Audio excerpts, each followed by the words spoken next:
Hi, my name is Chance Seaton. I'm the Chief Learning Officer here at Big Skyway, and for today's little learning nugget, I want to talk to you about meaning and why it's so important for organizations to understand the psychological need for meaning and what we can do about it.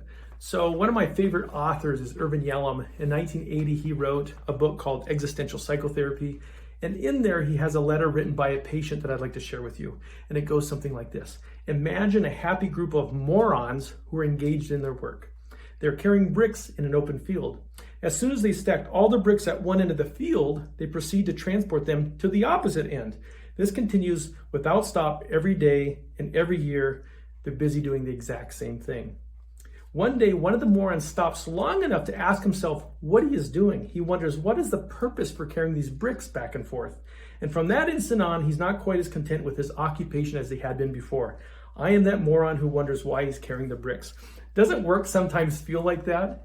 Well, at its most rudimentary form, what this is really about is part of the human condition. Humans need meaning in a universe that doesn't always provide meaning.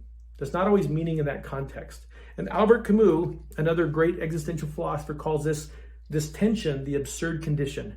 Humans needing meaning in a universe or a context that doesn't always provide it. And from the existentialist perspective, this is according to Robert Solomon, part of their solution is to revolt and create meaning in the face of the absurd. Now, here's one way of looking at some of those psychological givens around existentialism.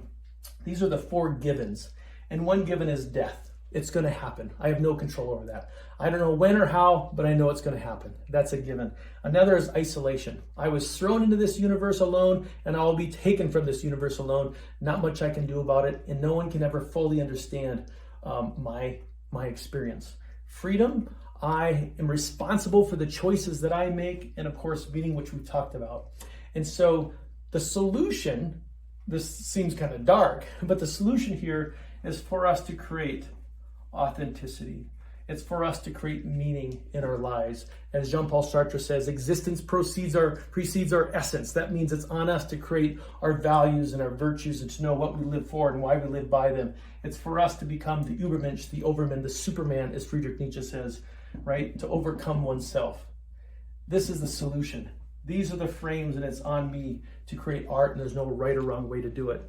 So when we talk about organizations, I think organizations have this opportunity to create meaning all the time, and we don't always do that.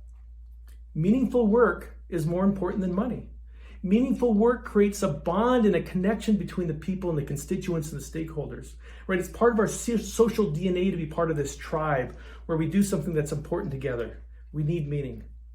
Years ago, I worked with a farmer, and farming can be very monotonous work, back and forth, many long hours. It's kind of like that happy moron going back and forth. And he told me, I remind my farmers all the time, because I know it's really exhausting work, it's monotonous work. I remind them all the time, don't you forget, we're growing the planet's food and we're doing a damn good job at it, right? He was identifying that meaning and he was breathing life into it. So if there's something to take home from this, it's to know, why do you exist as an organization? What problems do you solve? How do you make life better in some meaningful way for your constituents, your stakeholders, your customers? Know what that meaning is, and then breathe life into it. Make sure everyone understands who we are and what we do and why we do it. Breathe life into it. So many organizations are missing that. And so if there's a take home here, find that purpose and breathe life into it. So I hope that helps. Have yourselves a great day.